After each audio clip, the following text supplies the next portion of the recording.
आज सकाळी झालेल्या महाराष्ट्राच्या राजकारणाला हादरवून टाकणाऱ्या दुर्दैवी विमान दुर्घटनेनंतर महाराष्ट्र एक्सप्रेस न्यूजचे प्रतिनिधी थेट घटनास्थळी दाखल झाले असून सध्या आम्ही ज्या ठिकाणी उभे आहोत ते दृश्य अत्यंत संवेदनशील आणि हृदयद्रावक आहे।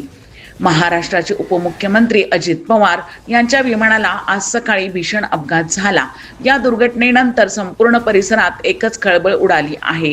अपघातस्थळी मोठ्या प्रमाणात पोलीस बंदोबस्त तैनात करण्यात आला असून परिस्थिती नियंत्रणात ठेवण्यासाठी प्रशासन युद्धपातळीवर काम करत आहे। घटनास्थळी नागरिकांची, कार्यकर्त्यांची तसेच स्थानिकांची मोठ्या प्रमाणात गर्दी होत असल्याचे चित्र पाहायला मिळत आहे। ही गर्दी नियंत्रणात ठेवण्यासाठी आणि कोणतीही अनुचित घटना घडू नये यासाठी अतिरिक्त पोलीस बंदोबस्त वाढवण्यात आला आहे। वरिष्ठ पोलीस अधिकारी स्वतः घटनास्थळी उपस्थित असून संपूर्ण परिस्थितीवर बारकाईने लक्ष ठेवून आहेत। अपघातस्थळ पूर्णपणे सील करण्यात आले असून कोणालाही आत प्रवेश दिला जात नाही। फक्त तपास यंत्रणा, फॉरेन्सिक पथक आणि संबंधित अधिकाऱ्यांनाच आत प्रवेश देण्यात येत आहे। अग्निशमन दल, रुग्णवाहिका आणि आपत्कालीन सेवा तात्काळ घटनास्थळी दाखल झाल्या होत्या।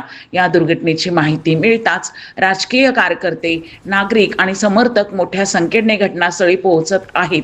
आपल्या लाडक्या नेत्याला शेवटचे क्षण डोळ्यात साठवण्यासाठी अनेकांचे डोळे अश्रूंनी भरलेले पाहायला मिळत आहेत। सध्या अपघाताचे नेमके कारण काय याचा तपास सुरू असून तपास यंत्रणा सखोल चौकशी करत आहेत। प्रशासनाकडून अधिकृत माहितीची प्रतीक्षा असून पुढील काही तासात अधिक तपशील समोर येण्याची शक्यता आहे।